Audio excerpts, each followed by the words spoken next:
Assalamualaikum warahmatullahi wabarakatuh. Selamat malam para penonton setia channel Danupedia, para penonton alam dunia dan juga alam gaib.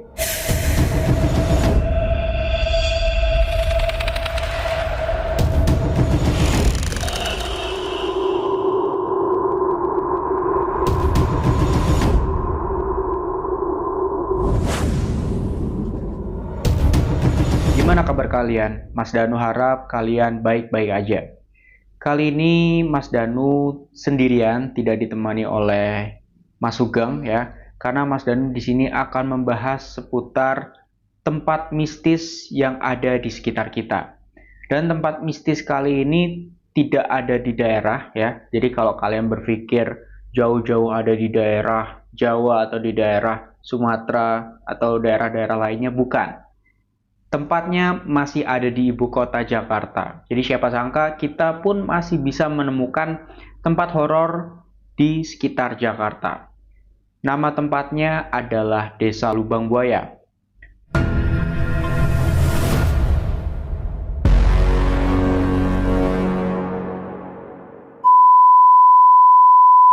Mungkin teman-teman yang di luar Jakarta bertanya-tanya, Desa Lubang Buaya itu di mana sih? Desa Lubang Buaya itu terletak di daerah Cipayung, Jakarta Timur. Lebih tepatnya Kelurahan Lubang Buaya, Kecamatan Cipayung, Jakarta Timur. Di mana desa ini menjadi salah satu tempat yang menjadi saksi bisu atas kekejaman G30 SPKI.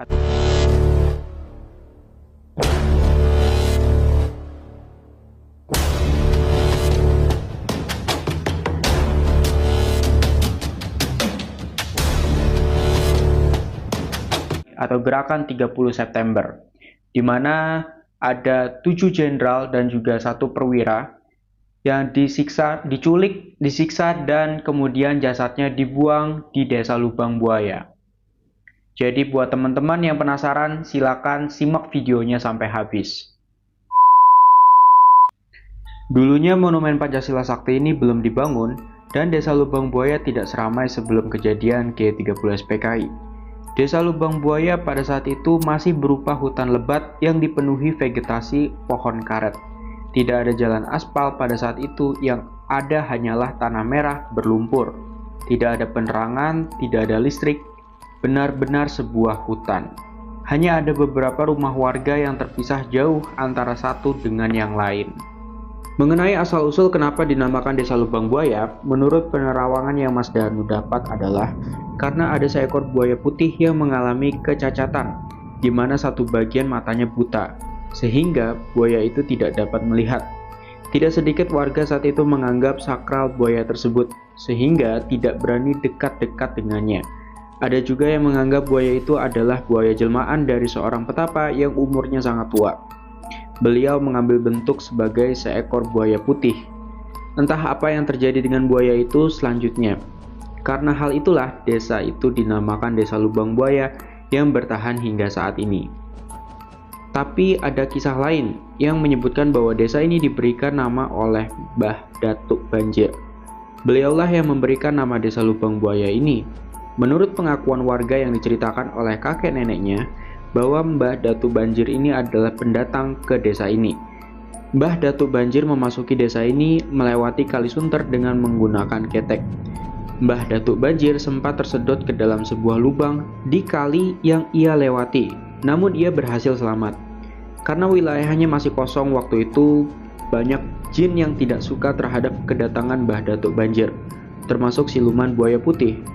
Bahkan Mbah Datuk Banjir sempat berkelahi. Perkelahian itu dimenangkan oleh Mbah Datuk Banjir dan berhasil menjadikan siluman buaya putih itu menjadi salah satu muridnya. Dalam peristiwa G30 SPKI tersebut ada 7 perwira tinggi militer yang ikut diculik dan dibunuh secara kejam, bahkan mayatnya pun ikut dimasukkan ke dalam lubang buaya. Gerakan 30 September atau G30S adalah peristiwa tragis yang menewaskan 6 jenderal dan 1 perwira TNI Angkatan Darat. Menurut sejarah, ketujuh jenderal tersebut dibunuh pada 1 Oktober 1965. Mereka kemudian diangkat sebagai pahlawan revolusi. 6 jenderal dan 1 perwira korban G30S. 6 jenderal itu adalah Jenderal Ahmad Yani, Majen R. Surapto, Majen MT Haryono, Majen S. Parman, Brigjen DI Panjaitan, Brigjen Sutoyo, dan juga Letu Pierre Tendean. Kronologi peristiwa penculikan ke-7 jenderal didorong dugaan adanya upaya kudeta terhadap Presiden Soekarno oleh beberapa jenderal TNI Angkatan Darat pada 5 Oktober 1965. Mereka yang dituding hendak melakukan kudeta disebut oleh Dewan Pimpinan PKI sebagai Dewan Jenderal. Menanggapi isu keberadaan Dewan Jenderal, Letko Untung kemudian membentuk Dewan Revolusi yang terdiri atas orang-orang sipil dan militer yang mendukung gerakan 30 September. Menurut sejarah, ke-7 jenderal ini dipaksa jemput oleh pasukan Cakrabirawa, yaitu cikal bakal pasukan pengamanan presiden yang sekarang, dari kediaman mereka masing-masing pada 1 Oktober 1965 dini hari. Ada yang dibawa dalam keadaan masih hidup, tetapi ada juga yang sudah dibawa dalam keadaan tak bernyawa karena dirundung tembakan oleh pasukan Cakrabirawa.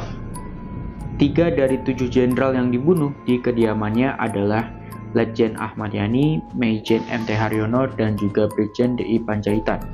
Sementara itu, keempat orang lainnya ditangkap dalam keadaan yang masih hidup. Ke-7 jenderal tersebut kemudian dibawa ke Lubang Buaya, Jakarta Timur, dan jasadnya dibuang ke sebuah sumur kecil di sana yang dinamai Sumur Lubang Buaya. Dari 7 jenderal tersebut, salah satu tokoh yang berhasil lolos dari penculikan G30S adalah Aha Nasution. Aha Nasution selamat berkat peran dari sang istri yaitu Johanna Suniarti dan ajudannya Pierre Tendean. Diceritakan bahwa Johanna berusaha menahan pintu dari dobrakan pasukan Cakrabirawa agar Aha Nasution bisa menyelamatkan diri. Kemudian, Pierre Tendean menyamar sebagai Aha Nasution demi menyelamatkan atasannya tersebut. Akibatnya, Pierre pun menjadi korban dan dibawa ke Lubang Buaya bersama dengan para jenderal yang lain. Penemuan 7 korban G30S, jasad 7 jenderal korban G30S berhasil ditemukan di sebuah sumur tua dengan kedalaman 12 meter, kurang dari 75 cm diameternya. Saat ditemukan, kondisi sumur ditutupi dengan dedaunan, kain warna-warni, batang pisang, dan juga sampah. Berdasarkan informasi yang beredar, tumpukan paling atas adalah jasad Pierre Tendean, tumpukan keempat adalah Jenderal Ahmad Yani, dan yang paling bawah adalah DI Panjaitan. Awalnya, tim evakuasi Angkatan Laut kesulitan mengangkat jenazah-jenazah tersebut keluar dari lubang sumur karena keterbatasan alat. Namun, pada akhirnya mereka berhasil dikeluarkan pada Senin 4 Oktober 1965. Satu hari setelahnya, tanggal 5 Oktober 1965, ke-7 jasad yang terdiri dari 6 jenderal dan 1 perwira TNI Angkatan Darat itu dimakamkan secara layak di Taman Makam Pahlawan Kalibata. Setelah kejadian tersebut, sebagai tanda penghormatan, pemerintah Indonesia membangun monumen yang diberi nama Monumen Pancasila Sakti. Pada saat monumen itu selesai dibangun, ternyata tidak mengurangi kesan horor dari Desa Lubang Buaya. Banyak warga sekitar ataupun warga yang melintas merasakan kesan horor saat melewati monumen tersebut. Menurut penglihatan yang Mas Danu lakukan, ya, di sana masih ada beberapa penampakan di daerah Monumen Pancasila Sakti. Jadi walaupun daerah tersebut sudah dibangun, namun sosok-sosok ini masih mendiami tempat tersebut. Salah satu sosoknya adalah pasukan tentara yang terdiri dari 5 sampai 6 orang jumlahnya. Jadi mereka selalu memperlihatkan dengan cara latihan baris berbaris. Dan mereka ini masih terjebak di dimensi pada tahun 1965. Jadi walaupun sudah fisiknya berubah secara mata manusia, tapi mereka masih menganggap bahwa mereka pada saat itu masih ada di era tahun 1965. Kemudian juga ada sosok manusia yang kepalanya sudah buntung, tangannya buntung, kepalanya berlumuran darah ya. Dan sosok itu bukan merupakan sosok dari 7 jenderal, melainkan dari warga sekitar yang ikut menjadi korban dari keganasan G30 SPKI. Jadi ternyata bukan hanya 7 jenderal saja, tapi banyak korban yang saat itu berjatuhan, termasuk juga dari ulama, kemudian dari perangkat-perangkat desa ataupun pejabat, dan juga kepolisian saat itu menjadi incaran dari gerakan G30 SPKI. Kemudian yang Mas Danu lihat dan yang Mas Danu rasakan adalah pada saat Mas Danu masuk ke area monumen, itu sudah mulai tercium bau amis darah ya. Bau amis darah yang baunya tuh sangat anyir gitu pada saat kita mulai memasuki area monumen. Nah, karena Mas Danu orangnya penasaran gitu ya, Mas Danu telusuri di mana sumber dari bau anyir darah tersebut. Ternyata setelah ditelusuri lebih dalam ya, bau anyir darah tersebut berasal dari satu sumber, yaitu sumbernya ada di sumur maut. Sumur maut yang jadi sumber bau anyir darah tadi. Dan Mas Danu juga mendengar ada suara lolongan minta tolong yang mengarah ke sumur tua tersebut. Lolongan minta tolong, jeritan, kemudian suara tembakan masih Mas Danu dengar sampai sekarang, di mana tembakan tersebut diarahkan ke arah sumur supaya benar-benar memastikan ketujuh jenderal tadi benar-benar dalam keadaan posisi yang sudah meninggal dunia. Begitulah kisah mistis yang meliputi Desa Lubang Buaya. Jangan lupa teman-teman segera kirimkan komentar terbaik kalian ya, supaya Mas Danu semangat untuk memberikan cerita-cerita yang menarik dan juga sekaligus mengedukasi kepada teman-teman semuanya.